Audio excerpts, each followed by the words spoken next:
Now, tonight we're going to be doing something a little bit different. I don't know if anybody has heard me talk about this yet. How many people have heard this talk on the historical critique of the early Islam? Have any of you heard this?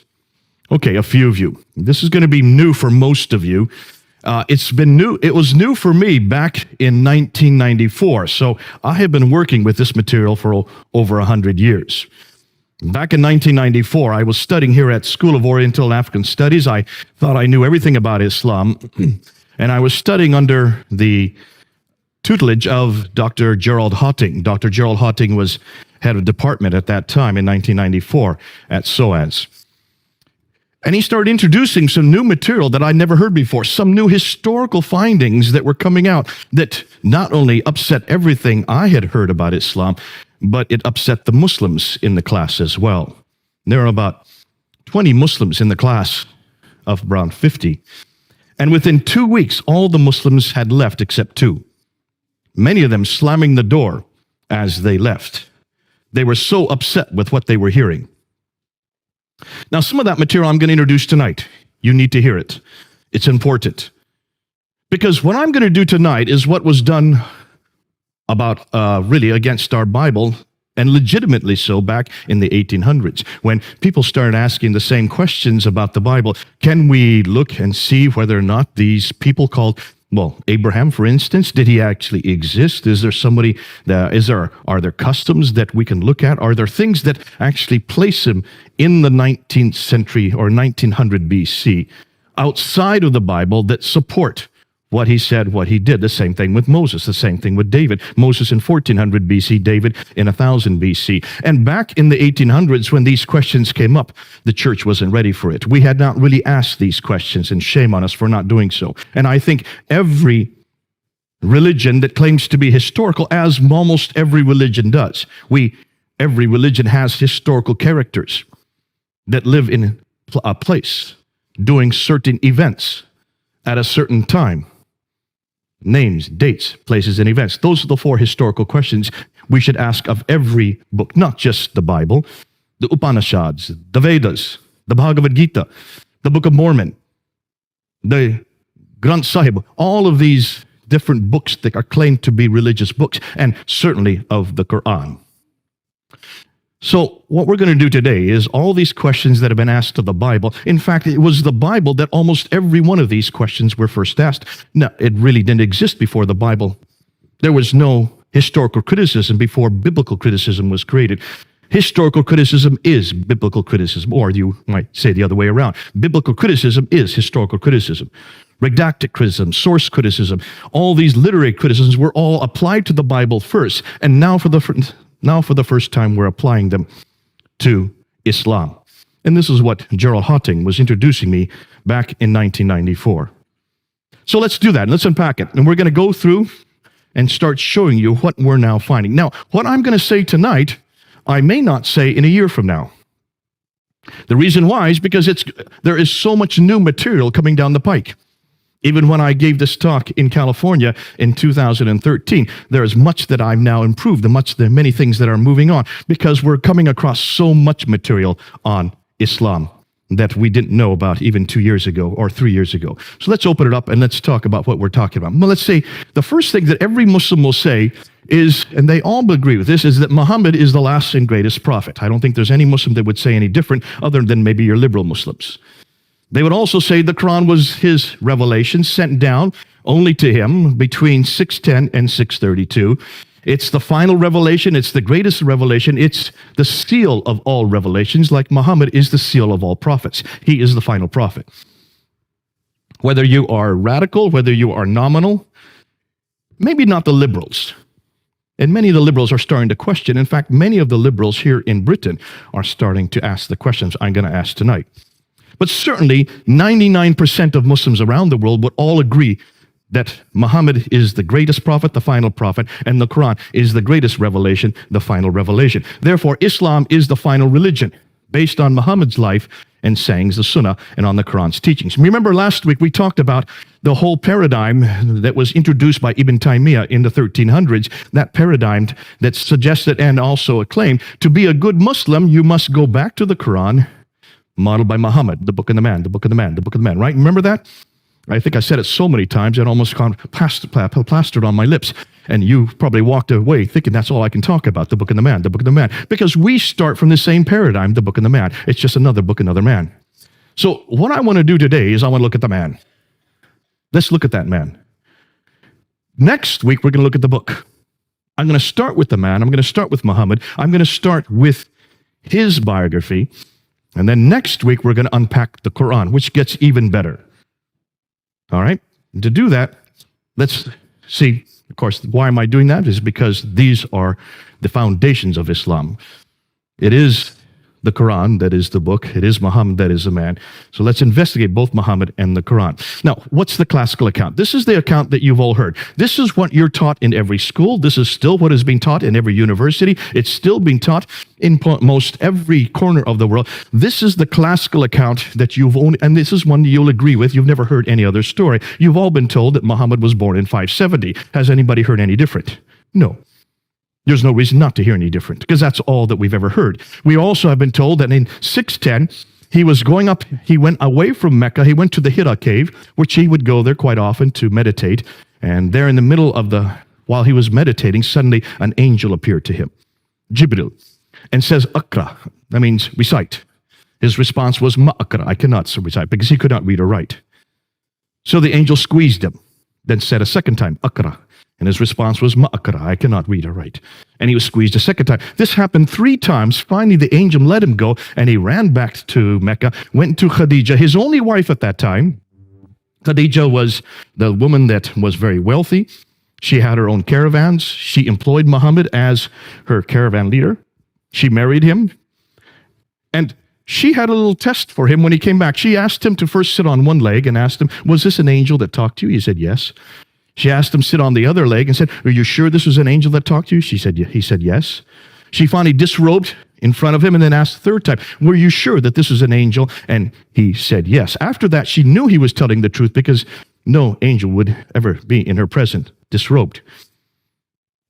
So she went and told her cousin, Waraka ibn Nawfal, what Muhammad had said. Waraka ibn Nawfal then turned to Muhammad and said, truly, what has happened to you, you have been seen by an angel. This is a revelation that is coming to him, that you are a prophet. Interestingly, it's a Nestorian Christian that gives the authority for Muhammad as a prophet, one of the ironies of history. After that happened, then many revelations started to come from 610 on, and we call these the Meccan revelations.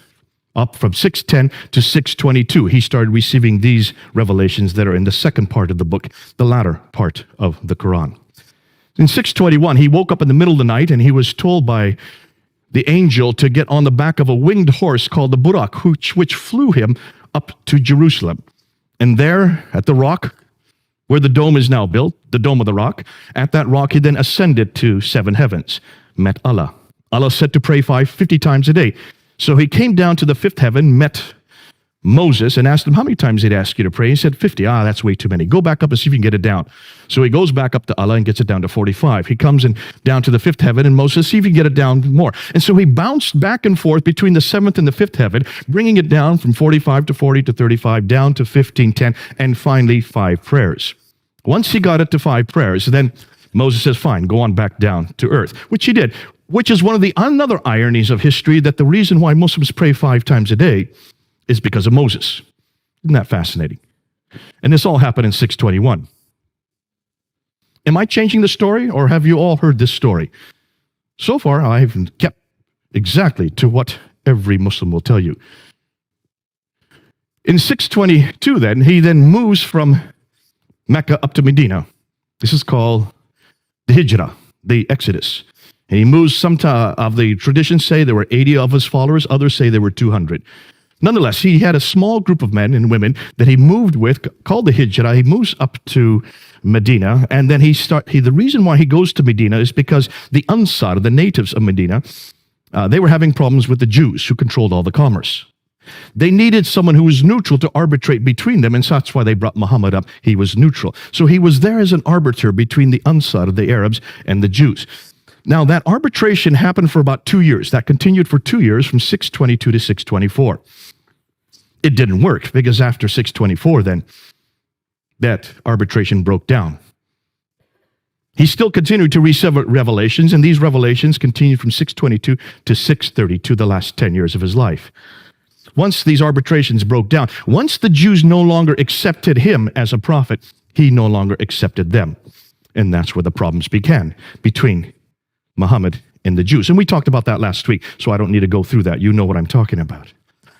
In 630 then, he goes from Medina and he just walks right into Mecca and takes it over. No war, no battle. He takes it over. And then he dies in 632. Some say he was poisoned, but what we do know is that he did die, and that's at that time the Quran had yet been written down. It had been memorized by many of the companions. Parts of it had been written on bones, stones, some had been written on bark, but it had not been written down completely when he died. After he died, Abu Bakr takes over. Abu Bakr rules from 632 to 634. He dies normally. Then Umar takes over, and he goes and rules from 634 to 644, the next 10 years. He then is killed. Uthman takes over, and he then rules from 644 to 656. It's during his ruling, the third caliph, his ruling, that the Quran was written down. We're going to talk more about that next week, because that's problematic.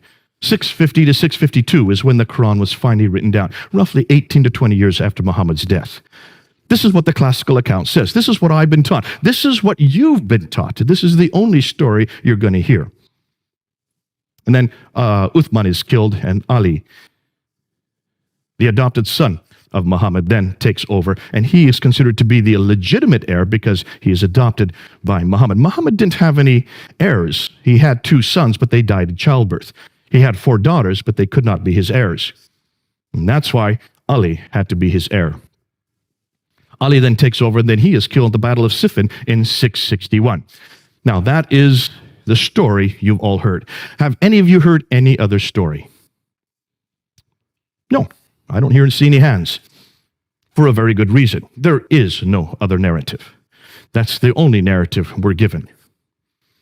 There you can see now where this is all happening. It's all happening in this red area here. From the birth of Muhammad in 570 up until the death of Muhammad in 632. Everything that took place during Muhammad's life is in that red area. Now, when should that have been written down?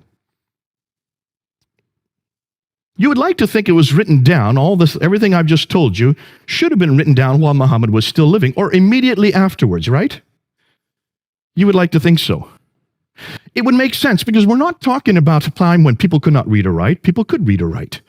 Listen, the Bible had been written long before this. We have a copy of the New Testament right here in London from the 4th century. This is the 7th century. 300 years earlier, they had already written the Bible down, and certainly people could read or write in this part of the world. Why? Because take a look and see what they controlled. They now controlled the central part of Arabia. These people were merchants. They should have been able to read or write. Muhammad could not, but certainly Khadija could, his wife. And he has a secretary named Zayd ibn Thabit.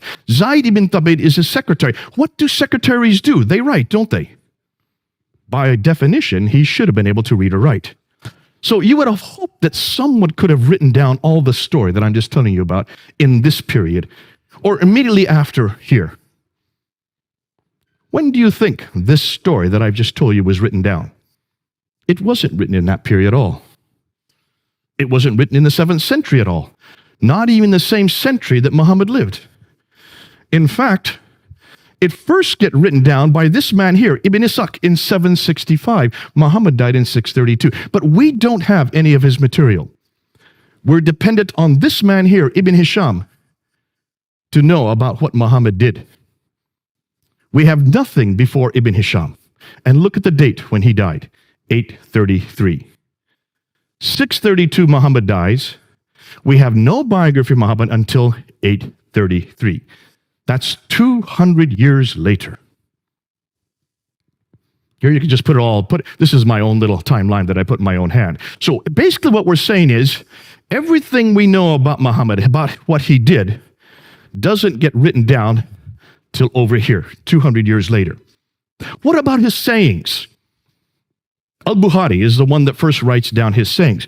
Al-Bukhari is given 600,000 akhbar, 600,000 of these sayings. And he's to throw out those that were fraudulent. So he whittles them down, right down to 7,397. From 600,000, he whittles them down to 7,397. That's just 2%. He throws out 98% and only retains 2%. And when was that done? In 833. That's 240 years later. How did al-Bukhari know what to retain? How did al-Bukhari know what to throw out? Did he know Muhammad? No, he didn't. He lived 240 years later.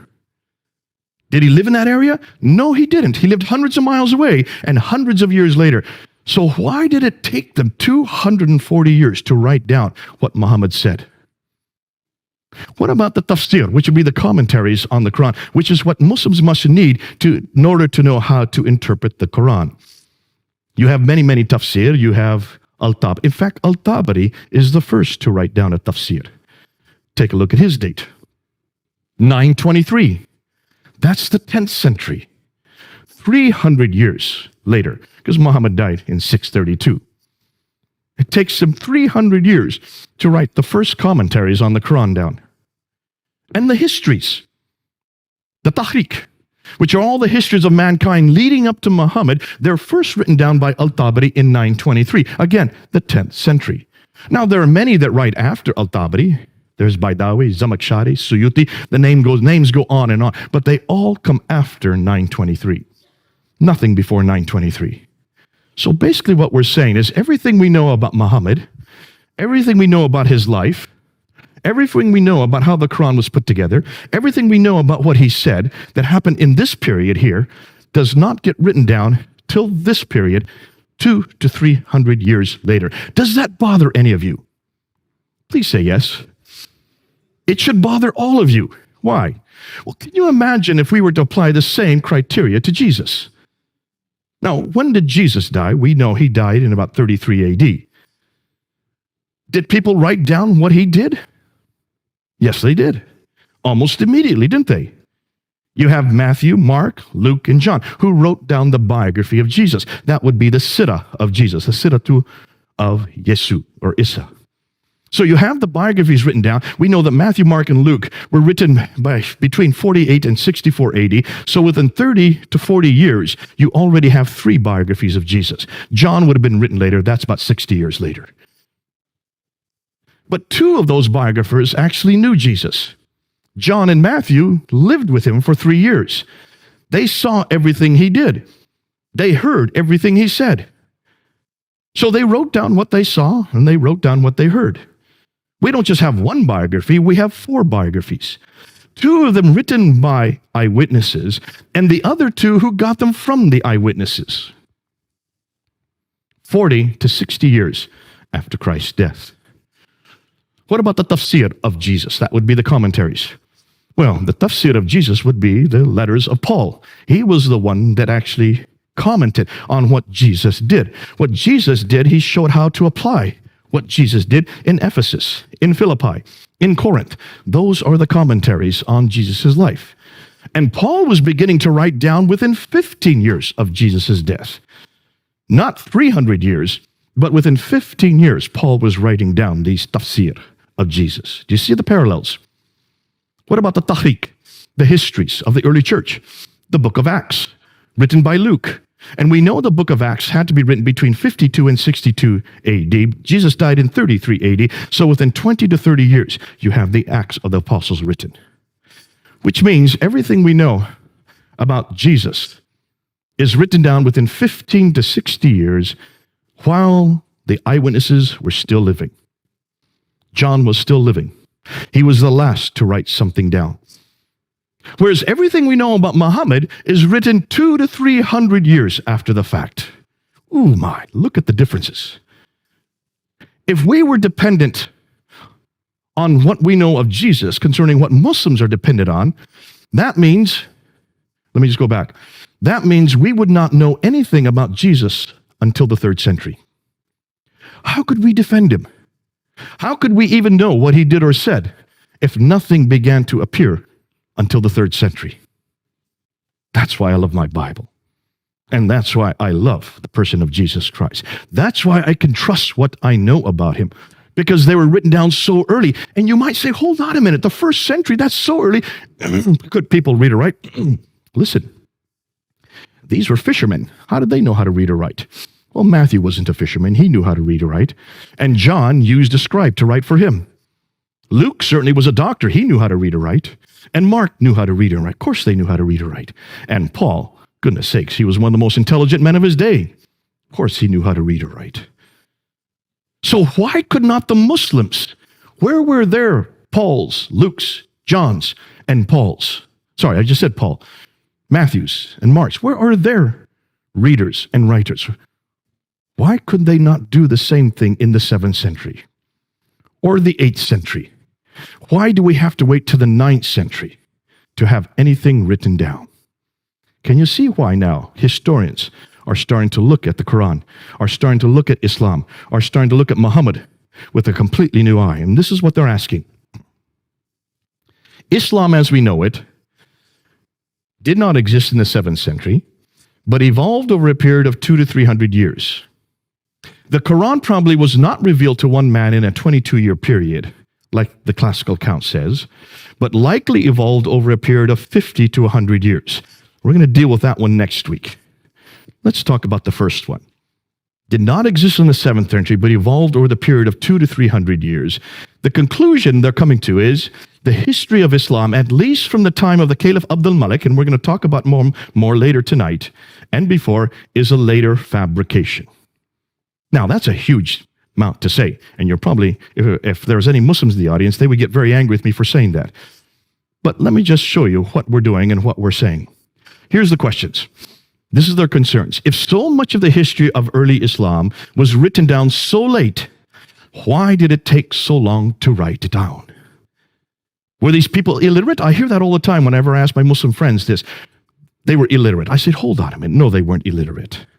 By 642, within 10 years of Muhammad's death, Basra, Baghdad, Damascus, Jerusalem, and Cairo were controlled by Islam, or at least by Arabs. Those are huge cities.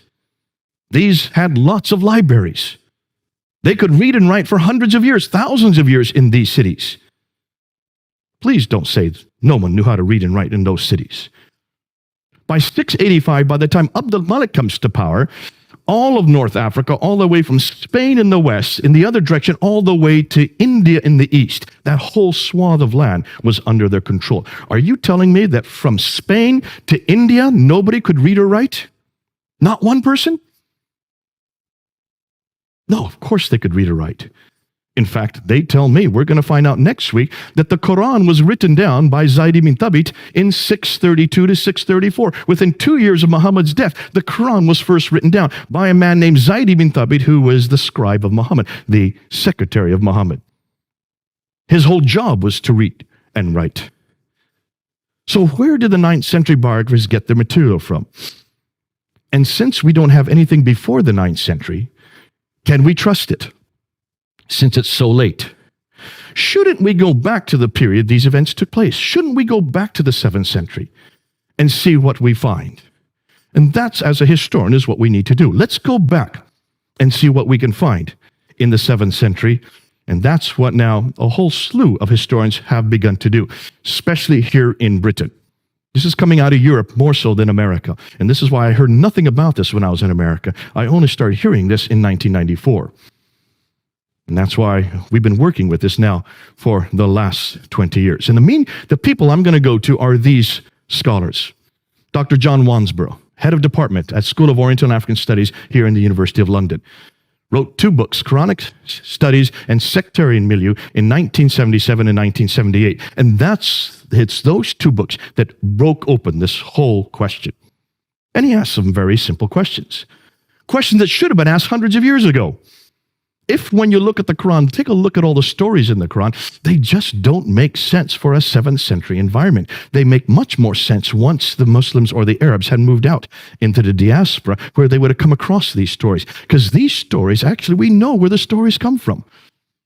Story of Cain and Abel in Surah 5, Ayah 31. That comes from the Targum of Jonathan ben Uzziah. The story of Abraham in Surah 21, Ayah 51 to 71. A great story but it does not come from the Bible. It actually comes from the Mishnah Rabbah. The story of Solomon and Sheba in Surah 27, ayah 17 to 44, a terrific story with the hoopoe bird and the Queen of Sheba pulling up her skirts and she has hairy legs. That story does not come at all from my Bible. I don't remember her ever pulling up her skirts, nor do I remember a hoopoe bird that could talk. Or that Solomon, who had created an entire air force that would drop stones on the enemy with the name of the enemy at the bottom of the stones. This is not in my Bible. I would have loved to have had that story in Sunday school for one very good reason. It's from the second Targum of Esther, which is written in the 2nd century. It was nothing more than an apocryphal account written by the Jews in the 2nd century, and nothing more than as entertainment for their children. Yet you find it in Surah 27, ayah 17 to 44. They shouldn't have ever put it in the Quran. This does not come from God. It doesn't even come from his scripture. It comes from nothing more than a folk tale for children. So Wansborough was asking these questions in 1977, in 1978. Dr. Gerald Hawting, my professor at School of Oriental Studies, is one that has probably done the best job of looking at the 1st century and unpacking what we now know. Dr. Patricia Crona used to study under Dr. John Wansborough. She then went and became head of department at Oxford University, wrote a book called Meccan Trade and the Rise of Islam. We're going to use some of her work tonight. She got a death threat from Muslims for writing that book in 1987. Moved to Cambridge University, and that's where I got to know her. I did a debate on this material in 1995. So you can see, this is over 20 years ago that I did this. Did I say 100? 20 years ago. I'm not that old yet. 20 years ago, I did a debate on this material with Dr. Jamal Badawi, probably the head scholar of his day in the Muslim world in 1990s. And I asked 10 questions that I got from Dr. Patricia Crona. Dr. Patricia Crona was head of department at Cambridge University at that time. She was the one that helped me put that debate together. Dr. Patricia Crona reads and writes 15 archaic languages. These are languages that are not spoken anymore today. 15 of them she reads and writes. She is considered to be the top in the world in her field. How many of you can read and write even modern day 15 languages? Can you see the kind of scholarship we're dealing with here? She finally left and went to Princeton University, was head of department at Princeton University before she died just a few months ago. But it is her material that blew this all open, as you're going to see later on in our talk today. Dr. Andrew Rippin was University of Calgary, was probably the best one that took all this material and brought it down to layman's terminology so the rest of us could understand it.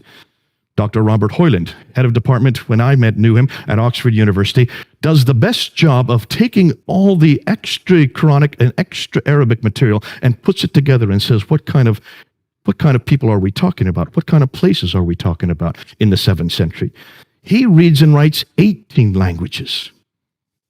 These are linguists. These are the top scholars in the world who have now geared their material on the Quran. Dr. Yehuda Neva, head of department at Jerusalem University, who has done the best work at looking at all the inscriptions from that part of the world and transcribing them and showing us that we've got a real problem when we look at the earliest Arab inscriptions. I'll be using some of his material later on. And then the German school. The Germans have been way ahead of everybody else when it comes to the manuscript evidence. And I'll be dealing with them more next week. Dr. Gerd Lulling, Dr. Hans Lulling, sorry. Dr. Gerd Pwin, Dr. von Bothmer, and Dr. Oleg. They're the ones who actually looked at the earliest manuscripts, which we'll talk about next week. But these are scholars, top scholars in the world, who are now using their expertise, asking the same questions that had been asked about the Bible. Dr. Gerald Hawting, the first day of class, he said, I've spent 20 years confronting the Bible. 20 years using redacted criticism, using source criticism, using historical criticism, using literary criticism against the Bible. I finally gave up after 20 years. But since I had all these different criticisms, since I had all this scholarship under my belt, I just started taking the same material and applying it to the Quran and to the early emergence of the Quran. And that's why 20 Muslims had to leave his class because of what he was telling us and what he was saying. So, 2 new books have come out and 1 documentary here in Britain that you need to know about that you can get. One of them is In the Shadow of the Sword. How many of you know about this book? In the Shadow of the Sword, written by Dr. Tom Holland. Now, Dr. Tom Holland is not a historian. He got his doctorate in English literature. But he's a great storyteller. And he has written all kinds of historical books. In fact, almost every one of his books have been bestsellers. He came out with this book in 2012 after spending 6 years of studying the emergence of Islam, because he'd written Rubicon, he'd written Persian Fire, he had written, what was the one on the Byzantine world? Anybody know the third one that he's written? Rubicon, Persian Fire, and I can't remember the third one. But those are all the books, those are all the histories leading up to Islam. So he is the best place to write the next chapter. How did Islam begin? And he went to all these different scholars, Krohn, Hotting, Hoyland, went to Pwin, and many of the German scholars, and he just asked them for their material. Then he took the material and put it into a book that we could read. That book came out in 2012, asking the historical questions that should have been asked by Muslims throughout the centuries. Looked at the sources, the Islamic sources, and pointed to Quranic incongruities. Then he did a documentary called Islam, the Untold Story. Have any of you seen that documentary? Did you see it when it first came out? It didn't come out except once. It was only shown once on Channel 4 on August 28, 2012 at 9 p.m. It was not permitted to be shown a second time. Channel 4 would not show it a second time because of all the furore from the Muslims here in Britain. You can still go up online. You can get it on YouTube. I have it on my computer if anybody wants it. It's only 90 minutes long. And what he did, he took much of the material from In the Shadow of the Sword and put it together into a 90-minute broadcast. But he did not come to conclusions. He was very careful not to come to conclusions. And he did not touch the Quran. He did not want to touch the Quran. You'll see why next week. And then probably the best material that's come out is by this man, Dr. Dan Gibson, who wrote Quranic Geography. You can get it online. He's now putting it together into a movie. Quranic Geography came out, I think it was in 2011. And what he did is he started to look and see how Islam actually began. Dan Gibson is an archaeologist. His father is an archaeologist. His grandfather was an archaeologist. He lived amongst the Bedouins there in the Middle East for 20 years, learned their language, and then tried to go around trying to find out where all the geographical locations in the Quran were there in the Middle East. We're going to talk about him a little later because some of his material is absolutely earth-shattering. This is what they're finding. I'm just going to introduce this to you, and then we're going to come back to it. What they found is this. The first Arab inscription referencing Muhammad is not till 691. Muhammad died in 632. Isn't that interesting? There's no Arab reference to Muhammad earlier than 691. That's 60 years after he died. The first reference to Muslim, the word Muslim, is not till the 690s. So what did these people who were destroying and taking over Basra, Baghdad, Damascus, Jerusalem, and Cairo, what did they call themselves? Well, they called themselves Saracen, which is the Arab name for these people. They called themselves Hagarin because they were in the line of Hagar. They called themselves Ishmaelite because they were aligned through Hagar down to Ishmael, so therefore they would be in that line. They call themselves Maghreb because they come from the Maghreb, and they call themselves Muhajirun. These are the names they call themselves, those 5 names. The Muhajirun means people of the Hijr, people of the Exodus, people who are nomadic. The first reference to the word Islam is not till 691 on the Dome of the Rock, there in Jerusalem. And the first reference to the city of Mecca is not till 741. Muhammad died in 632. As you know, as I already said, the first biography of Muhammad is not till 833. Now let's unpack this and let's see what we're talking about. And let's start with Dan Gibson's material. Now Dan Gibson, when he was looking at the Quran, and you can do the same thing, he wanted to find out where the geographical locations were in the Quran. And he noticed there were 65 geographical locations. 9 places are named over and over again.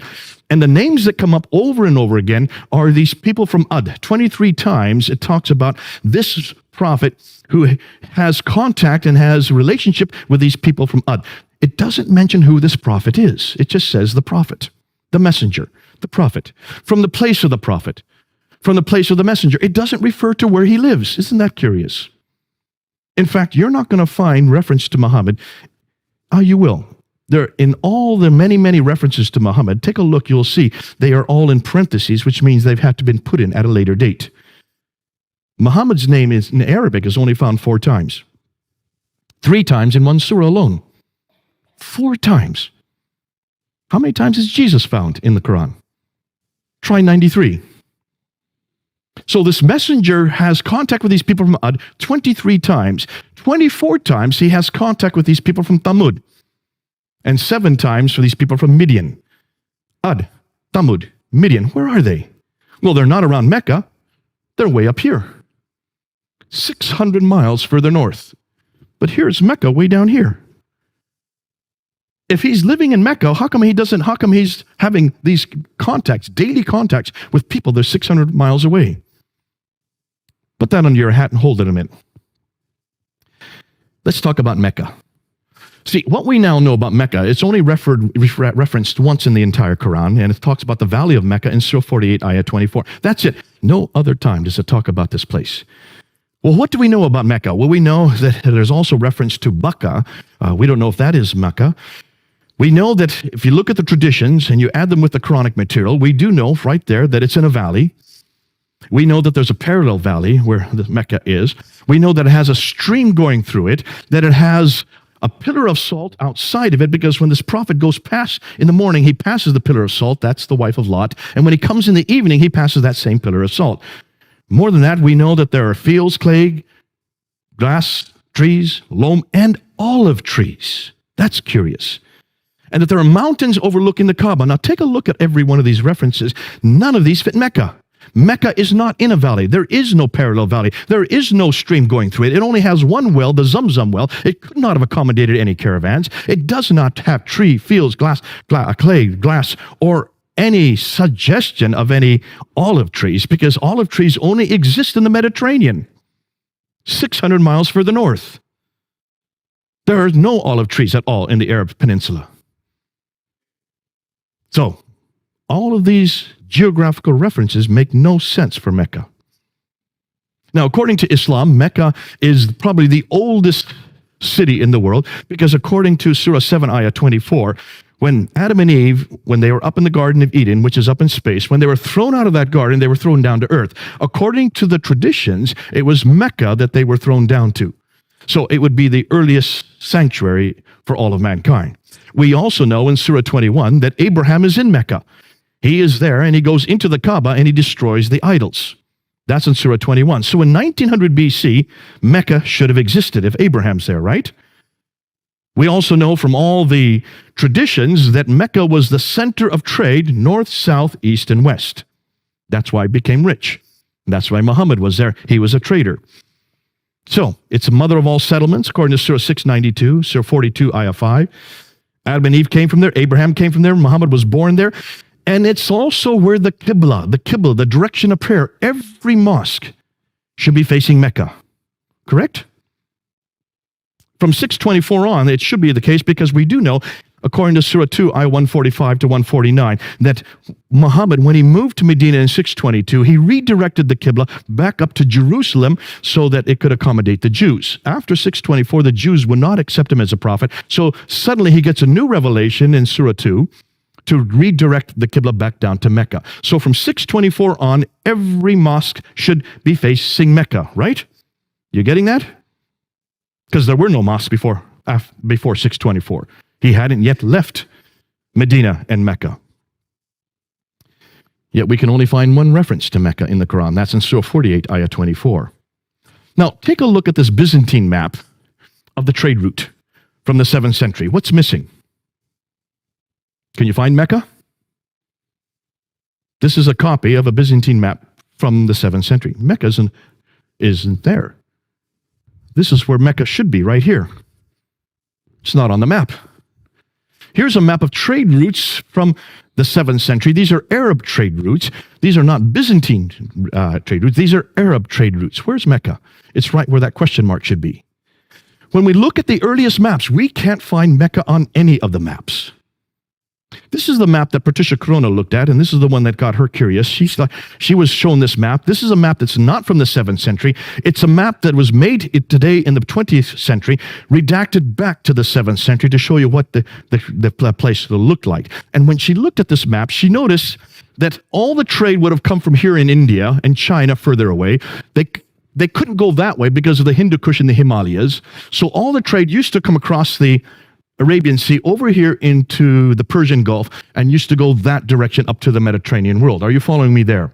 The problem is that the Sassanids who were here were warring against the Byzantines who were there. So they were warring back and forth for 200 years from the 5th, 6th, and 7th century. So that shut down the trade from going up the Persian Gulf.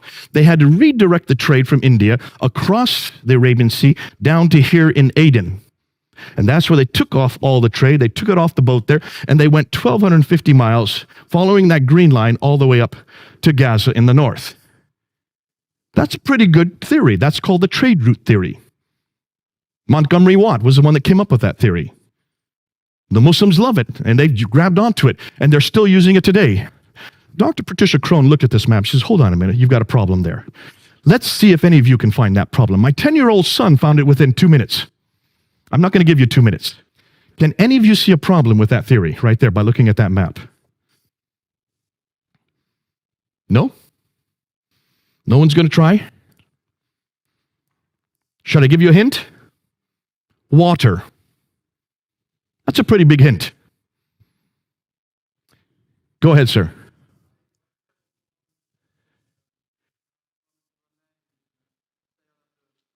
Give him a hand. He's got it.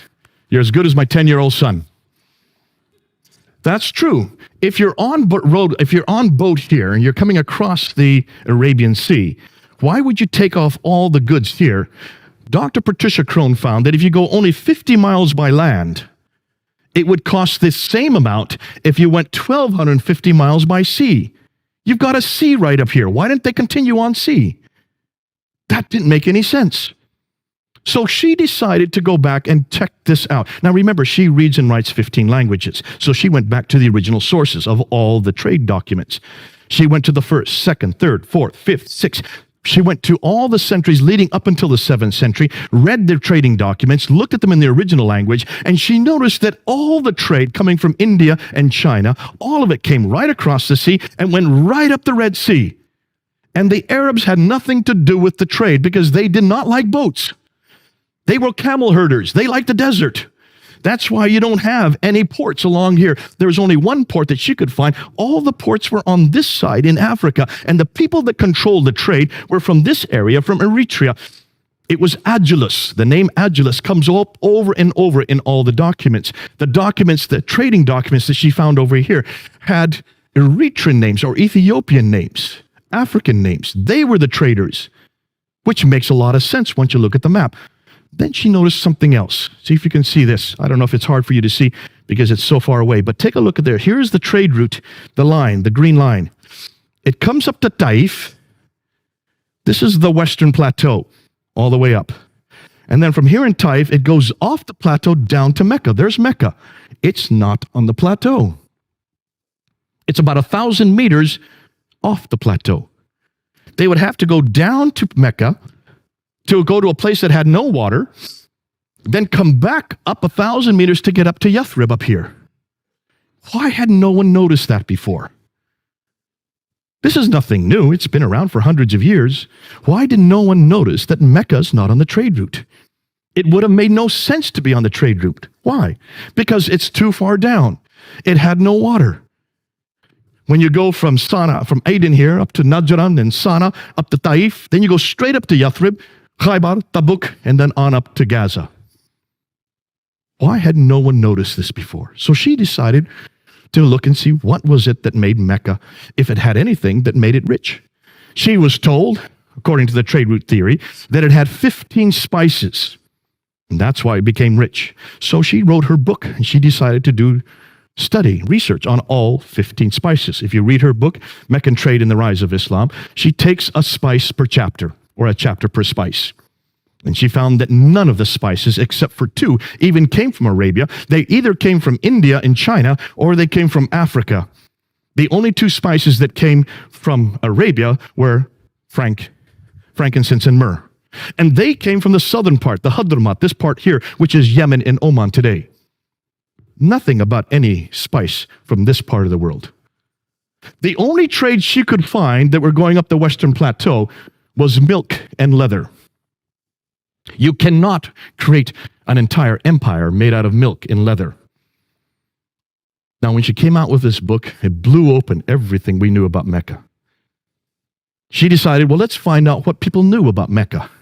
So she went to every document she could find. She found documents written here in Ctesiphon, which is way up here.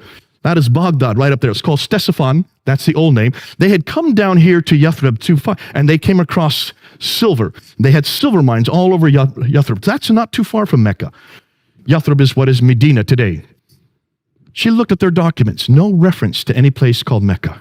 She couldn't find any reference from the 1st century, from the 2nd century, from the 3rd, 4th, 5th, 6th century, from the 7th century. No reference to Mecca. So when did she find Mecca? Not till 741. 741. Muhammad died in 632. She couldn't find any reference to Mecca earlier than 741. That's a whole over 100 years later. So what is this city? Where is this place that Adam and Eve were sent down to? Where is this Kaaba that supposedly Abraham rebuilt with Ishmael?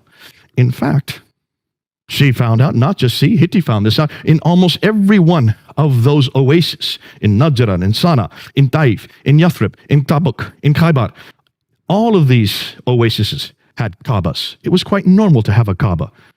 You have a Kaaba with gods in it, idols in it, then when the merchants would come along, they would go and pray to their idol, and you would get money for it. It was a great way to enrich yourself. There wasn't just one Kaaba. There were many, many Kaabas. Why hadn't anybody noticed this before?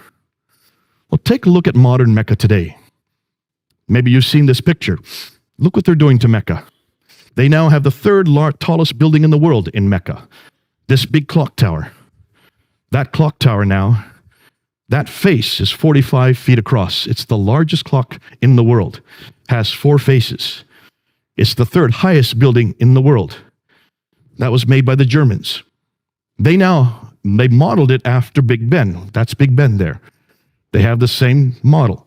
Why? Because they want to make Mecca the center of time.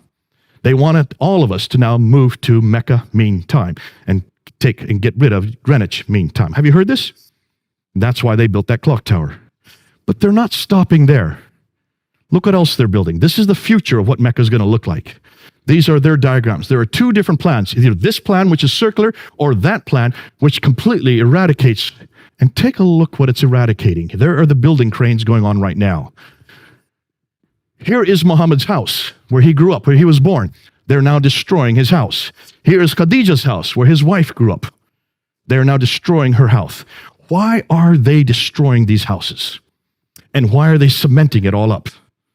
Any idea? Because they've heard what we're finding. They now know that there is no historicity for Mecca. So what better way to destroy the evidence than to cement it up? Folks, can you see what's happening as we speak? Muslims all over the world are upset. But the Saudi Arabian government is continuing. They're going to build 62 of these buildings all around the Kaaba so that all the rich Muslims can have air conditioning when they come to do the Hajj. That's their reasoning for it. I would suggest the real reason is to destroy history. So there is no historical record. So you cannot confront them with this material. You can see why. Mecca did not exist before 741. It's too late. So if Mecca didn't exist before 741, what are you going to do with the Qibla, the direction of prayer? Every Muslim must pray towards Mecca. Am I correct? And it doesn't matter where you are in the world, you always pray towards Mecca, towards that building right there, the Qibla. This is the Kaaba, And it's that building, whenever you go around the world, you will see there are all kinds of mechanisms to find out where Mecca is. That's in every mosque, you'll find a mihrab, which is a little niche in the wall that always shows you the direction of Mecca. I remember not too far from here in Cricklewood, they have taken over a nice, beautiful church, a brownstone church, and they invited me to come in. I threw out all the stained glass window and replaced it with plexiglass. And then the imam wanted to show me, see, we've taken all the pews out and put down rugs. And now, Mr. Smith, now we have the Qibla going in this direction. He says, now we have corrected the church. It is now facing Mecca. They put a mihrab there in the wall over at the side. They wanted that for my own benefit, to show me that. When you go around, when I was in Malaysia, in my hotel room, in every hotel room, they had the Qibla in every hotel room. You can now use these objects to find the Qibla. You even have an app on our phones now to find where the Qibla is. Doesn't matter when you are, where you are in the world, you can always know where Mecca is. In Surah 2, Ayah 143 and 145, the direction of the Qibla was then redirected down to Mecca. That would be in 624, the date they give. But here's the problem. Archaeologists are having a difficulty. As early as 1905, two archaeologists, one called Dr. Creswell and Dr. Fatavardi, in 1905, were traveling in that part of the world. You can't go there anymore, but back then you could. And they were looking for the earliest mosques, and they wanted to go to find these mosques that were in the 7th century. So they went to mosques, one mosque in Wasit and another mosque in Kufa, which is in what is today Iraq. And they started digging down to the different layers till they got to the original floor plan of these two mosques. And when they found the original floor plan of both Wasit and Kufa, they noticed the Qibla was not facing Mecca. It was facing directly west. When they went to Egypt, outside Egypt is Fustat, the garrison town. When they went to the mosque in Fustat, just outside of Cairo, when they dug down to its original floor plan, they noticed that the Qibla was facing east. It should have been facing south. It should have been facing down here. But Kufa and Wasit were facing that direction. Fustat was facing this direction. So they said in 1905 it must be facing Jerusalem. That was their conclusion. And when I first found out about this back in 1994, even my professor, Dr. Hotting, when he brought this up, I raised my hand and says, well, what's your conclusion? He says, I don't want to come to any conclusion. I've already lost enough Muslims here for my class. I said, you've got to come to conclusions. If the earliest mosques that we've been able to find are facing west and east and not south, then it looks like we have a different Qibla. He would not, in class, say any more. But you can see immediately, if you look at the map, there's a problem here, isn't there? Now, Jacob Edessa in 705 also said that the Qiblas. So from all this, it is clear that it is not to the south that the Jews in the Maghreb, Maghreb is the name for the Arabs at that time, in the regions of Syria prayed, but towards Jerusalem. He thought it was Jerusalem as well. He was actually wrong. Dr. Dan Gibson decided to pick up this argument. He had read about it. He'd heard about the debate I had had on it. He also knew about that this was a problem. He saw also that there was a problem. So he decided to do something that no one else had done. He decided to look at all the earliest mosques, but you can't go to the earliest mosques today and see where the Qibla is because they are all facing Mecca. Every mosque is facing Mecca, anywhere in the world. So he decided to use satellite technology to look down from space, to look and see where the original floor plans for all these mosques were.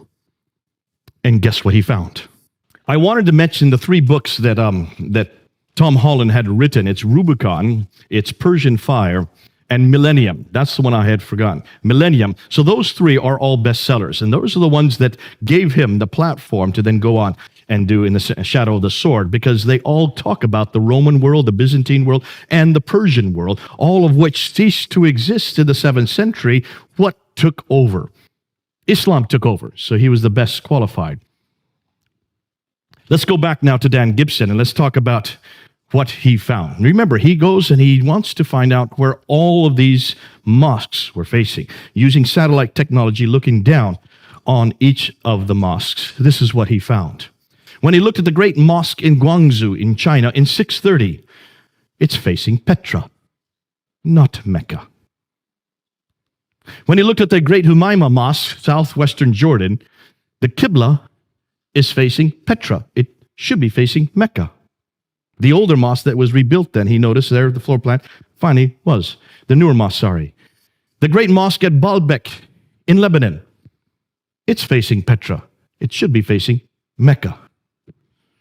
When he went to the great mosque of Sana'a in Yemen, the capital city of Yemen, right at the very bottom of the peninsula, built in 705. Now look at the date.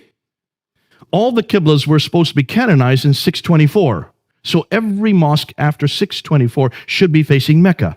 But here's one built in 705, and it's facing Petra, not Mecca.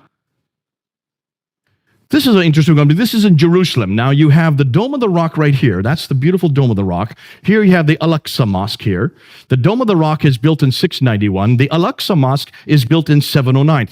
Look at the entire citadel, including both the Dome of the Rock and the Al-Aqsa, are all facing Petra.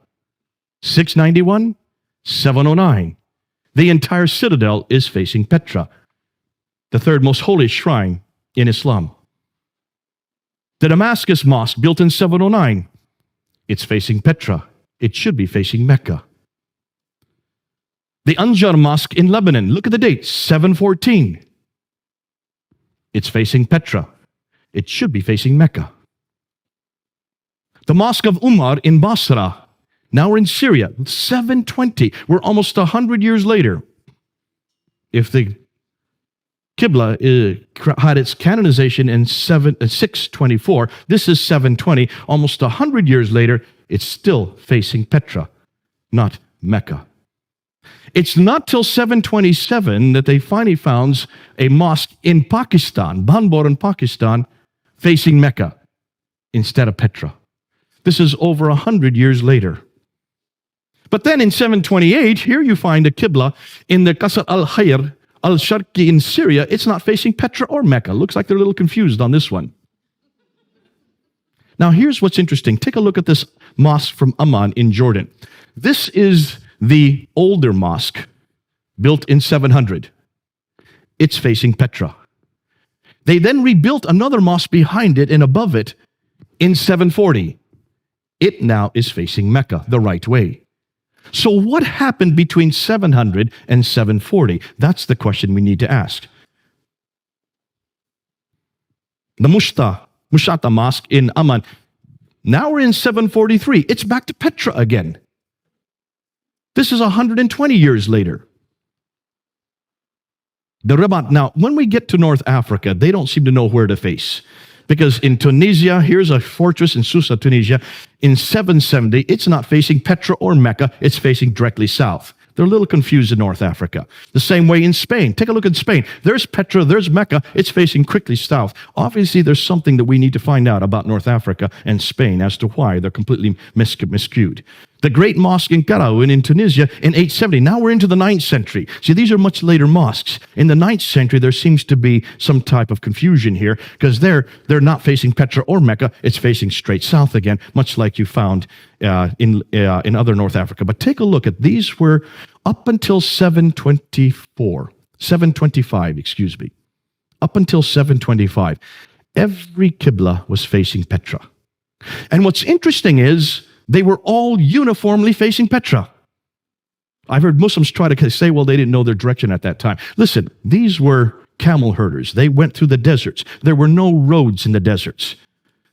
And even the paths they used to take would be covered over by a sandstorm. So how did they know where to go? They used the stars. They were brilliant at knowing direction. Otherwise, they would have died. You can't tell me they did not know where Petra was or where Mecca was. The fact that they're all facing Petra until 725 shows me. So from 622 to 725, every mosque he looked at was uniformly 100% facing Petra. Between 725 and 822, there seems to be a confusion. There seems to be something going on. We don't know what it is yet. But there was still backers and forings, especially in North Africa. They didn't know where to go. So 12% of the mosques were facing Petra. 50% started now to face Mecca. 38 were parallel or in other directions. And it isn't till 822 that every mosque begins to face Mecca. That's 200 years later. It takes them 200 years to get every mosque facing Mecca. Now we should ask, why is it that no one's known that before? That to me is hugely troubling. So why Petra? Well, take a look where Petra is. Remember that Arab trade route? I showed you where Petra, it's in the center of all the trade. See, Mecca's not even on the trade route map for one very good reason. There was no trade that went through Mecca. But Petra is on the center of every route. What is Petra known for? How many people have been to Petra? Has anybody been there? Okay, one man, two. What do you notice about Petra? It has tombs and temples. It was a center of the Nabatean kingdom. The Nabateans, we know about the Nabateans. They existed from the 2nd century BC. They existed, in fact, it's the Nabatean kingdom that we get the name Allah. Allah is a Nabatean god. The black stone that's in the Kaaba comes from Petra. What's more, Arabic, the language Arabic comes from Nabatean script. They are the precursors to the Arabs. And yet all of their mosques and all of their temples all around the world were facing Petra up until 725. Let's take a look at Petra even closer. Look at Petra. It's in a valley. It has a parallel valley. It has a stream going right through it. It has fields, trees, grass, clay, loam. It has olive trees. It's near this. If there was ever a pillar of salt that Lot's wife would have been, it would have been close to Petra, because that's exactly where that event took place. Petra has all the items listed above from the Quran and the Islamic traditions. Everything that we see in the Quran and the Islamic traditions fit Petra. None of them fit Mecca. Thus, could it be Petra that all these places were referring to? What's more, take a look at Ad, Thamud, Midian. Remember the people that are referred to in the Quran over and over again? 23 times, these people from Ad. 24 times, the people from Thamud. 7 times from people from Midian. Take a look and see where they are. They're all around Petra. They lived right around Petra. No wonder whoever was writing or whoever was coming in contact with these people, they were living, whoever that person was, that messenger, that prophet, was living 600 miles further north. Not in Mecca. Mecca's way down here. 600 miles between the two. So what's the significance? And this is what we need to unpack today.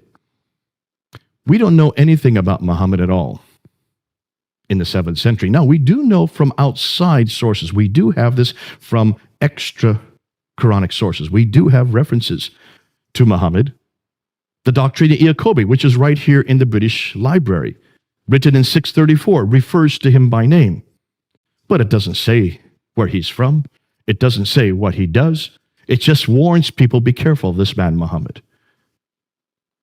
The writings of Sabaeus, written in 660, do talk about Muhammad and warn the Christians to be careful of him.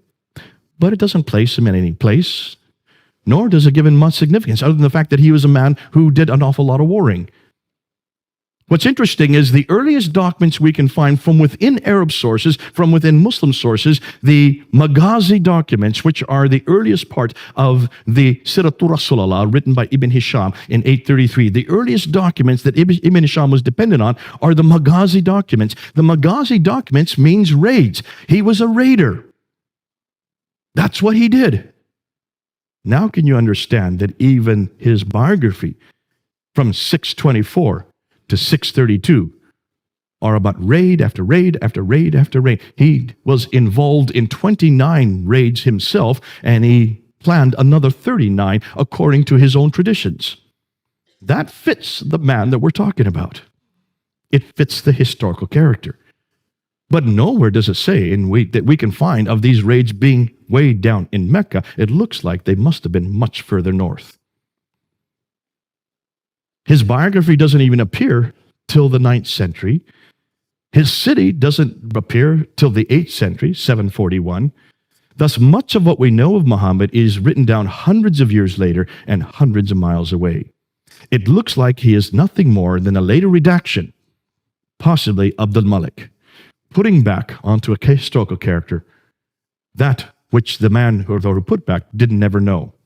So Humphrey's conclusions, Islam and the Prophet's life as we know it, was not derived from the 7th century, but evolved over a period of 200 to 300 years and redacted back onto the Prophet's life and compiled in the 9th century. And that's what now the historians are concluding. And you can see why they're coming to that conclusion. Let's summarize this real quickly. New books are being published which question the classical account of Islam. Why are there no Muslim sources for 200 years? That's the first question. Why do the claims they make do not fit the historical record? That's the second claim. Why are all the geographical references so few and confusing? And why do they all seem to be much further north, not where they should be? Why are there so many references to vegetation which would not exist in Mecca? Why is Mecca not even mentioned until 741? And why can we not find any map with Mecca on it until 900 AD? Muhammad died in 632. Takes him almost 300 years to put Mecca on a map. Why is Mecca not on the trade route? So these are all the questions we're asking now. So why do the Qiblas face Petra for the first 100 years, then are confused for the next 100 years, and are not standardized to Mecca until 822, nearly 200 years too late? Therefore, much of what we know about early Islam is in doubt. So, here's the million-dollar question. What really happened? Now, I have to be careful because this is what I think. I may change tomorrow. I may have a complete different scenario in 1 year because we're now getting lots of material that's coming in. But this is where I think, this is what I believe. This is just me. This is what I think happened looking at everything that we've got so far. This is a what-if scenario, okay? To make sense of all this, I think we need to go back to al-Malik. And this is what it's not just me saying this is what almost all the historians are saying. You need to start with al-Malik, who ruled Islam from 685 to 705. He was the second caliph amongst the Marwanid caliphs. Marwan came into power in 680. Before that was Sufyan family from 661 up until 680. So for the first 20 years of the Umayyad Caliphate, it was a Sufyani family. Marwan finally takes over. Marwan's son, al-Malik, is the great Arab reformer. He is known as the great Arab reformer. You can see the Arabs control that part of the world. Therefore, by the time he comes to power, they had controlled that part from 642. So for 40 years, they had now controlled that part of the world, the central part, the area where Jerusalem is, where Damascus is, where also Petra is, also where Mecca and Medina would be. For 40 years, however, they did not control it. They were nothing more than nomads. These nomads that went and took over the Sassanid Empire and then took over the Byzantine Empire. Remember that map I showed you? Remember, those two empires were much more sophisticated. They were empires that had huge cities. The nomadic Arabs did not have big cities. They were nomads. They just had little oases. Therefore, they didn't know how to run cities. That's the first question we should have been asking. Take a look at Islam. Look at how sophisticated it is. Look at all its rules and regulations, all these sharia, these 4 laws of fiqh. They all would fit in an urban environment, not a nomadic environment. Why haven't we asked this question from the very beginning? How could a nomadic people have such sophisticated rules and regulations dealing with so huge metropolitan areas? Unless, of course, these rules and regulations come much later. So what did the nomads do? Well, let me go back, and I should have had this map in here. Remember that map that we have of the Sassanid Empire? They had two groups, the Lakhmids and the Ghassanids, that they would pay to keep the Arabs in the desert. The Ghassanids were paid by the Byzantines, and the Lakhmids were paid by the Sassanians, the Persians. And as long as they got paid, these groups kept the nomads in the desert. But after 200 years of warring with each other, the Sassanids against the Byzantines, they ran out of money. This is well known. Once they ran out of money, they no longer played the Ghassanids, and they no longer played the Lakhmids. And so therefore, the nomadic Arabs could just move right into these empires. And they did. This is well known. This happens all the time. The Mongols did it much later. The Visigoths did it in Europe. Barbarians who come into much more sophisticated environments. What happens when barbarians take over sophisticated environments? They don't know how to run cities. The Arabs didn't know how to run any of these cities. So what did? They stayed outside the cities. They built garrison towns. But someone had to run these cities. Who would they have chosen? Well, they chose people like them. People who also came from Abraham, but not through Ishmael, through Isaac. Cousins, Jews and Christians, who did know how to live in cities. And they were also very literate, and they were also very academic. And that's why they used the Jews and Christians to run the cities for them, because they were cousins of Abraham, people of the book, al-Kitab. What's more, these people, because they were so close to them, then took on a status called Mawali or Mawali. This is well known, that they took on like an indentured status. They could not actually be Muslims unless they converted, but there was no such idea of Muslim at this time. There was no name of people called Muslim. There was no religion called Islam. We don't have those references until 690.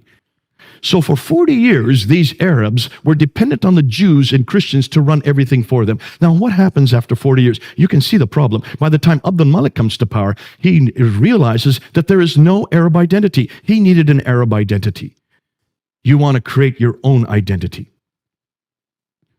It's very clear that the Arabs did not have a prophet. It's very clear that the Arabs did not have a book like the Jews and Christians had. They had a whole line of prophets. They had whole slews of books, 66 books. Nothing in the line of Ishmael. But you're the ones that now control the world. You control all these Jews and Christians. So we know, and this is well known, that al-Malik is known as the great Arab reformer. He's the one that introduces Arabic as the international language. He is the one that introduces this Arab identity. This is well known. We can see that because when you look at al-Malik, take a look at the coins, and they're right here in the British Museum. Look at the coins. So the coins that the Byzantines had were the emperor with two retainers on either side, and then they would have an orb with the Byzantine cross. On the back side is the Byzantine cross. When the Arabs took over, they had to keep the same coinage so they could still continue having commerce with all the people in that type of the world. But what they did is they took off the Byzantine emperor and they put the caliph here. So this is the caliph with two retainers. No longer is there an orb with a cross. You notice. The back side still looks like a cross, but it's missing the cross piece. So no one would confuse that this is a cross to make it Arab. All right? But how can you have images of caliphs on the back of coins? Are Muslims allowed to have images anywhere? This is anathema. So how can these coins, which continue, these are the coins that are introduced by the Umayyads, the first Muslims, supposedly, right? Coins, every caliph had their image on their coin. Until you get to al-Malik. Al-Malik first introduces himself with an image. But then he takes it off and he introduces these coins in 691. In 691, he introduces coins with only Arab script. He takes off the image and introduces an Arab script. And take a look what's on that coin. For the first time, you see the Shahada. That's the first time we see the Shahada. I lie. It's the second time we see the Shahada. The first time we see the Shahada is on the Dome of the Rock. Who builds the Dome of the Rock? I've got a bad cold, by the way, and a fever, so I'm trying to fight my fever simultaneously with this water. Who is the one that builds the Dome of the Rock? It's al-Malik. The Dome of the Rock is considered to be the third most holy shrine in all of Islam, right? Am I correct on that? Ask any Muslim why the Dome of the Rock is built, and they will tell you, well, that's where Muhammad went to the seven heavens. Remember I said that earlier tonight, right? That's the story that happens in 621. It's called the Miraj, and it's to commemorate that event, which means that building should have some reference to that occasion, right? Take a look at the Dome of the Rock. Look where it's situated. See, al-Malik does not live in Jerusalem. He does not live in Medina. He lives in Damascus. Why in the world does he not live in Mecca? If that's the seat of the world, if that's where God is. Why doesn't he have his capital in Mecca? Or at least in Medina? He's way up in Damascus, about 1,000 miles further north. But then he comes to Jerusalem in 691 and builds this large building, the Dome of the Rock. Take a look where it is.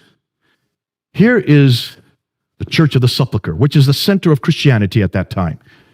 The Dome of the Rock is built on the other valley, across the valley from it, and higher up. He builds it higher up so it has ascendancy. It's bigger than the Church of the Sepulchre. It's the biggest building of its kind. Basically, what he's doing is, we are now the rulers. We are now greater than you Christians. We now have the biggest building of our time in 691. And then what does he do on the inner ambulatories? This is the only part of the building. So he uses Byzantine architecture to build the building, much larger than and more prompt than any other Christian building, in the holiest city for Jews and Christians. That's why it's not in Damascus or Mecca. But it's supposed to refer to the Miraj. But take a look at the inscriptions. Now, remember, just to remind you, the Dome of the Rock has been destroyed and rebuilt 11 times. All right, so the dome that we're looking at today is not the original dome. The only original part of the dome that still exists today are these two inner ambulatories in the middle, in the center. These two colonnades right here. That and that. Those are the only part of the dome that is from the original building. All right? So you need to look at the inscriptions on those inner ambulatories. And when you look at those inscriptions, take a look at them and you will see there's nothing at all about the Miraj.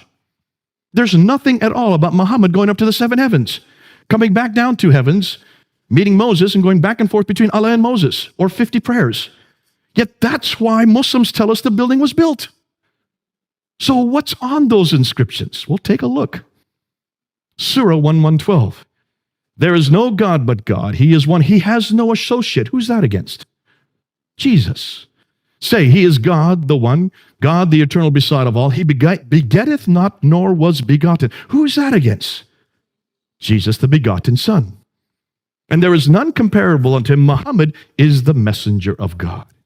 Here you see Muhammad's name introduced. This is the first time Muhammad's name is introduced on any Arab inscription or architecture. This is the beginning of the introduction of Muhammad. And it's on the Dome of the Rock. In contradistinction to who? To Jesus. Surah 4, Ayah 171. O people of the scripture, do not exaggerate in your religion, nor utter aught concerning Allah save the truth. The Messiah, Jesus, son of Mary, was only a messenger of Allah. See, it even confronts the fact that Jesus is nothing more than a messenger. His word which he conveyed unto Mary, and his spirit from him. So believe in Allah and his messenger. Say not three. There's the Trinity. It's attacking the Trinity. Cease. It is better for you. Allah is only one God. Far is it removed from his transcendent majesty that he should have a son. So it's attacking Jesus' divinity, it's attacking the Trinity, and it's attacking his sonship, all in one verse. Surah 4, Ayah 171. This is an attack against Jesus. From the very beginning that we now know, the earliest inscriptions are confronting our Lord Jesus Christ. Praise be to God, who hath not taken unto himself a son, and who hath no partner. There it again, attacking against the son of Jesus and his supposed partnership with God. Nor hath he any protecting friend through dependence. He's not dependent on anybody, and certainly not Jesus. Now, why is it no one's noticed this before? If you want to find out why al-Malik built that building, and why he made it higher than the Church of the Sepulchre and across the valley on the highest point of Jerusalem, just look at the inscriptions. He's now introducing his own prophet, greater than Jesus. His name is Muhammad. He is the messenger of God. So if you're going to create an identity, you've got to have your own prophet. Because so far, they've been dependent on all the Jews and Christian prophets. That's why 19 of the prophets that are listed in the Quran all come through Isaac. Where is the prophet that comes through Ishmael? Only Ishmael's name is there. They need a prophet to create that identity. They build the building. They introduce his name. And then they put it on the coins. The coins are coined the next year. Significance? He is the one that introduces this identity, beginning with the Dome of the Rock in 691. It's larger than any other non-Arab structure. It's facing the Arab sanctuary, Petra. It incorporates inscriptions against Byzantine Christianity. It introduces their faith. This is the first time we see the name Islam on the Dome of the Rock. It introduces their people. This is the first time we see reference to Muslims. And it introduces their prophet. This is the first time we see a reference to Muhammad. Isn't that interesting? But this is 60 years after Muhammad died. 60 years later, these three are introduced on the Dome of the Rock. More than that, the Caliphal protocols. Remember I told you about Yehuda Nevo. Yehuda Nevo has probably done the best work. He's from the University of Jerusalem, head of department there, and he went all around trying to find inscriptions, the earliest inscriptions from the 7th century. And he came across the Caliphal protocols. So these are the protocols, these are the official documents written by the caliphs from the Sufyani period all the way up into the Marwanid period. And he noticed that every one of these official documents always began with the Bismillah, but it's not the Bismillah we know today. Bismillah, al-Rahman, al-Rahim is not there. It's a completely different Bismillah. What's more, it doesn't talk about Muhammad. There's no reference in any of these caliphal protocols about people called Muslims, about a religion called Islam, about a prophet named Muhammad, or about a book called the Quran. Missing in all these protocols. Yet these are supposedly the first Muslim protocols by the caliphs, the first Muslim caliphs.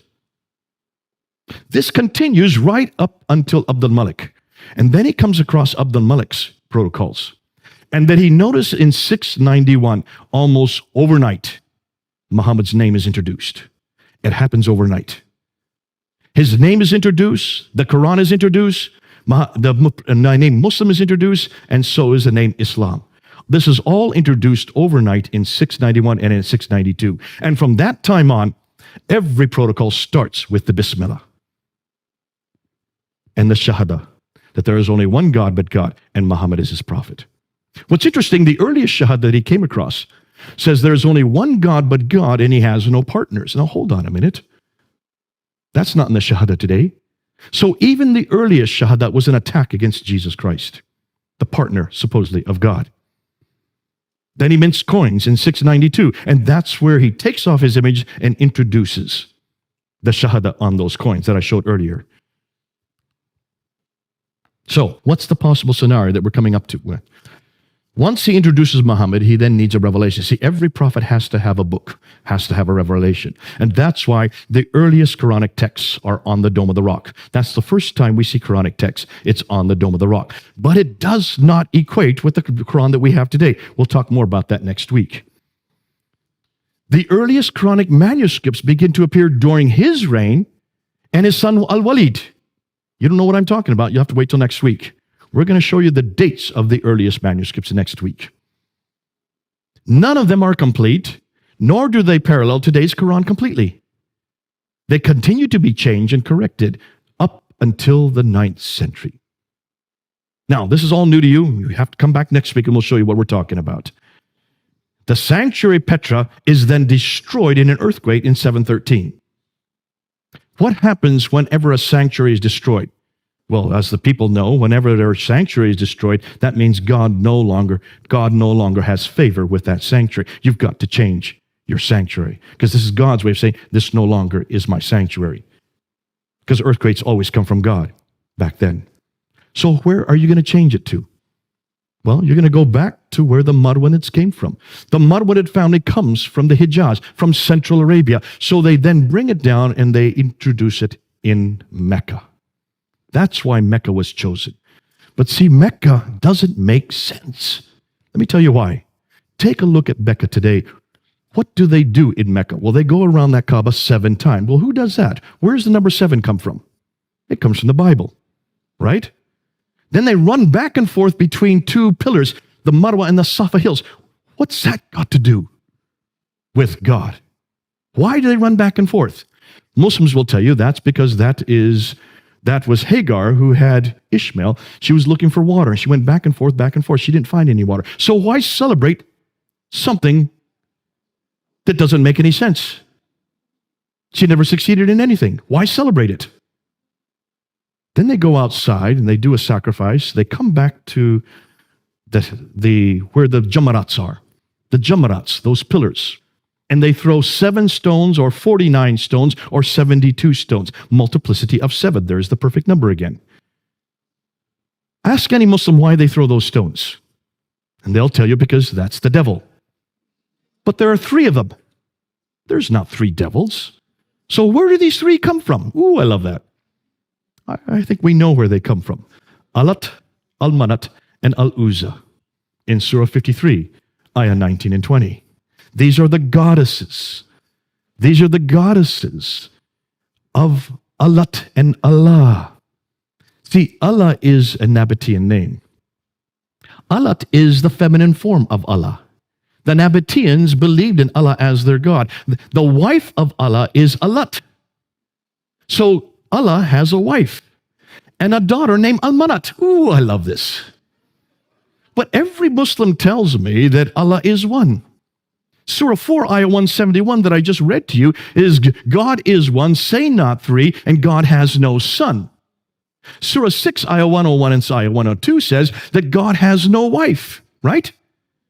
Well, he may not have a son, but he certainly has a wife. Her name's Alat. And he has a daughter. Her name's al-Manat. You've got the wrong God. It looks like these may be, possibly, I can't prove it yet, these may be the Jamarats, may be the 3 goddesses, the Nabatean goddesses that they're throwing there. Because this is the reason, to get rid of idolatry, you then throw the stones. What's interesting is they don't have any theological significance. So where did they come from? It looks like Mecca was a pagan, probably a Nabatean pagan shrine that they took over, kept the practices that were still there, and tried to infuse some theological meaning. But it doesn't make sense when you look and see who God is and what he has done historically. So they chose Mecca. Now that the Muslims have a prophet, Muhammad, and they have a revelation, the Quran, they've got to put together the Quran. Ooh, wait till next week. Wait till you show you what we have found. Now they got a revelation and a prophet. They need a sanctuary, so they choose Mecca. Now that they have the three ingredients, they now need to have a history. You've got to create a history. You've got to put Muhammad in his own place. You've got to put him in his own milieu. Now can you see why it took them for another 100 years to finally get that together? And that's why Ibn Hisham was given 600,000 of these, but I believe that's probably true. He was given 600,000 of all these supposed different histories. He threw out 98% of it and only retained 2% of it, and that's what we have al-Bukhari take. He is the first one to write down the sayings of this prophet. Take a look at al-Bukhari. There is contradiction after contradiction, and they do not make sense, and they contradict the Quran. We won't even get into that tonight. So now you got the Sirah with Ibn Hisham, then you need the Sirah is Ibn Hisham, then you need the sayings, the Hadith, and that's with al-Bukhari. That comes in 870. By the time they get the Sirah in 833 and the Hadith in 870, they also need to have rules and regulations. Take a look when all four schools start to appear. The Hanafi school, the Maliki school, the Shafi school, the Hanbali school. They all begin to appear in 820 and later. Nothing before 820. That's the 9th century. 200 years later and hundreds of miles away. Why? Because now the laws have to be created. And that's why they borrowed right, left, and center from Roman law and also from Sassanid law, Persian law. And then once you get that, then you've got to make sense of the Quran. By that time, the Quran is formed, but it is full of contradictions. Just take a look at the Quran, borrowing from many different sources. If you borrow, you've got to make sense of it. That's why the tafsir had to be created. And the tafsir do not start to begin to appear until the 10th century, 300 years later. By the 9th century, they now have the book, the man, the place, and the story. All four. But that's 200 to 300 years too late. And a new religion is formed and growing. Yet this did not happen a mere 22 years, but evolved, it looks like, between 200 to 300 years. Now can you see why the historians are coming to their conclusions? Let's sum up what we've just now found. New books are being published which question the classical account of Islam's beginning, asking questions such as, why are there no Muslim sources for 200 years? In a time and place that they should have had sources. There's no way to say, there's no reason for them not to have these sources. Remember, they owned these major cities, Basra, Baghdad, Damascus, Jerusalem, and Cairo. And except for Jerusalem, they still control those cities. And everything they wrote on was on parchment because they were rulers. They were not poor and oppressed like the Christians. The Christians did not have access to parchment in the 1st century. They were poor. They could only use papyrus. Papyrus disintegrates within 100 years. Every one of these scripts were written on parchment during the Islamic caliphal period because the caliphs ruled all the world. They had plenty of money to make these documents. Why are the geographical references so few and confusing? Why do they all seem to be much further north? Why are there so many references to vegetation which wouldn't exist in Mecca? Why is Mecca not even mentioned until 741, nor included on any map until 900? Why is Mecca not even on the international trade route? Why do all the Qiblas face Petra for the first 100 years, then are confused the next 100, and aren't standardized to Mecca until 822, 200 years too late? What is al-Malik's role in all of this? Does a nascent Islam really begin with him? And I would suggest it all begins with al-Malik. We're going to prove that next week, and you'll see why. So, what about Muhammad? Since much of what we know about early Islam is now in doubt, since much of the Quran is also in doubt, we'll see that next week, since nothing is known of Muhammad until the late 7th century, or Mecca until the 8th century, or his history until the 9th century, hundreds of years later and hundreds of miles away, can we conclude that Islam is nothing more than a later redaction possibly begun by al-Malik, then continued on by his descendants, al-Walid and others, proving Muhammad had nothing to do with the Quran? So who is he and what is his purpose? They've got the wrong man at the wrong place doing the wrong thing at the wrong time. What about Jesus? We know where Jesus was born. That's pretty clear, in Bethlehem. We know where Jesus grew up, in Nazareth. We know where he died, in Jerusalem. We know what he did especially for the last 3 years. We know from eyewitness accounts, Matthew and John. We know from hostile accounts. Look at Thallus, Tacitus, and Josephus. They are the ones that tell us about the crucifixion. They are the ones that give us his name. Thallus and Phlegon were debating about the crucifixion in 52 AD. These were Greek historians. These were not Christians. And they mentioned that when Jesus died, 20 years earlier, because 52 AD is just 20 years after the crucifixion. Within 20 years, they were debating the fact that when he died, the sun went dark and the earth shook. That's a Greek historians. Tacitus, who had nothing good to say about Christianity, he hated Christians. Yet he's the one that says that this Jesus died during the time of Pontius Pilate under the rule of Tiberius in 33 AD. That's why we know that he died in 33 AD, because of Tiberius, the historian writing at the end of the first century. So there's a Roman historian giving us reference to Jesus. What about a Jewish historian like Josephus, the greatest historian of his age, writing in Rome? He says in the early 2nd century, he talks about Jesus. He even mentions the brother of Jesus, mentions about the death of Jesus, and mentions about the death of his brother James. And then curiously, he also happens to mention that the Christians believe that Jesus rose again. The only reference we have to the resurrection from an outside a biblical source comes from Josephus, a Jewish historian. So there you have a Greek historian, you have a Roman historian, you have a Jewish historian, all talking about Jesus and his death. That's why we know, and we can be sure of what he died and where he died. These were all written within, certainly the accounts that were those by the eyewitness, within 50 to 60 years, the extra hostile accounts within at least 100 to 120 years. No doubt about his historicity. Thus, we have the right man at the right place, doing the right thing at the right time. That's why I love my Jesus. We don't have any problem with him. These kind of questions you don't hear anywhere about Jesus.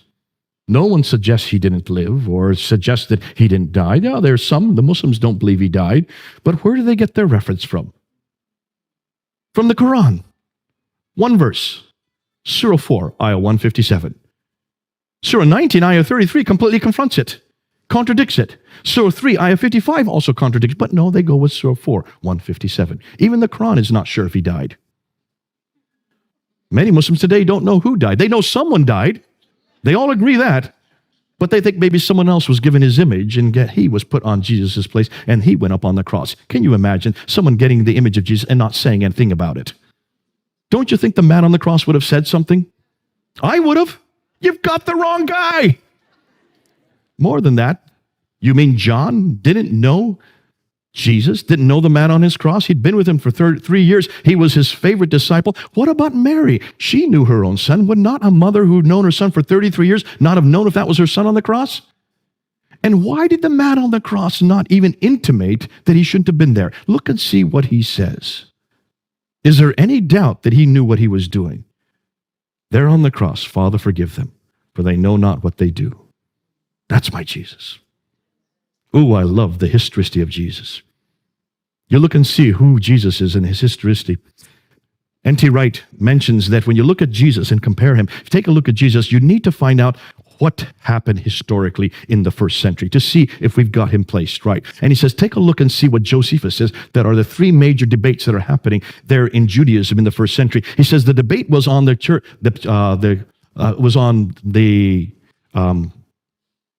kingdom of God. That the kingdom of God was going to be the Davidic kingdom, that they were going to bring back that kingdom of God. That was the debate as to what the kingdom would look like. The laws of God was the second debate that happened right through there in the first century. And then thirdly, the temple itself. Those are the 3 things that the Jews were debating because they wanted to bring back that kingdom. They wanted to bring back those laws, and they wanted to bring back the temple from Solomon's time. Now, these debates would have made no sense after 70 AD, because 70 AD, Jerusalem was destroyed, and the Jews were all thrown out of Jerusalem. There would be no kingdom left anymore. There certainly would, the laws would make no sense anymore, and the temple would have been destroyed. Take a look at Jesus in the New Testament. Does he talk about the kingdom of God? Yes, he does. All the time he talks about the kingdom of God. It's no longer a place, it's a relationship where there are 2 or 3 gathered in my name. He redefines the kingdom as a relationship with him. No longer a place over there, it's with me. Does he talk about the laws of God? Look at Matthew 5. For I have not come to destroy the law, he says, but to fulfill it. And then he gives 6 different applications to what he means there in Matthew 5. That's my Jesus. Does he not talk about the temple? Absolutely. You destroy the temple, and in 3 days I will rise it again. We've got the right man saying the right thing at the right time in the right place. That's why I love the historical account. When you look and see whether we've got the historical record for Jesus, it all fits to a P. What about the Quran? What does it do with Isa? Does the Quran ever say that Isa talks about the kingdom of God? Not once. Does he talk about the laws of God? Not once. Does he talk about the temple? Not once. Strike three, you're out, as we say in baseball. Folks, you've got the wrong man at the wrong place. Even with Jesus, historically, he makes no sense. And he spends his whole time in the Quran talking about how he's not divine and showing how great Muhammad was. That's his mission? That's why when you come back and compare Jesus with Muhammad, take a look at the problem they have with Muhammad. And this is going to change even by next year. But can you see what a great man we've got? What a great history he has. So what do we do from here?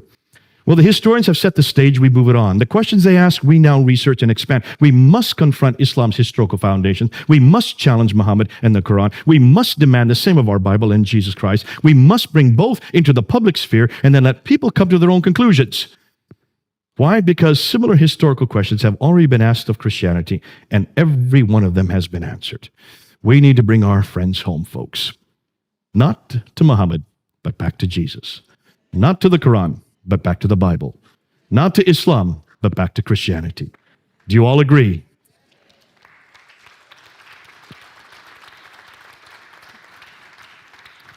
Let's pray. Let's pray. Our Heavenly Father, we want to thank you for this evening, because what we have done here, Lord, is to take that which is neutral, that which we don't own. We're looking at artifacts. We're looking at buildings. We're looking at timelines. We're looking at all the historical evidence that anybody can look at, and we're coming to conclusions.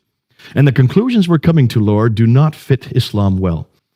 But the conclusions we know of your God, of your Son who came down to earth 2,000 years ago and who lived for 33 years, that history we can stand. Not only stand on, but we can also use in every one of our, not only our debates, but every one of our discussions. May we bring people home to you, the real historical God who became man, who lived for 33 years, and yes, who died and rose again. Lord, may we be proud of what you have done. May we not keep quiet. In everything we do, may we represent you. In Christ's name we pray. Amen.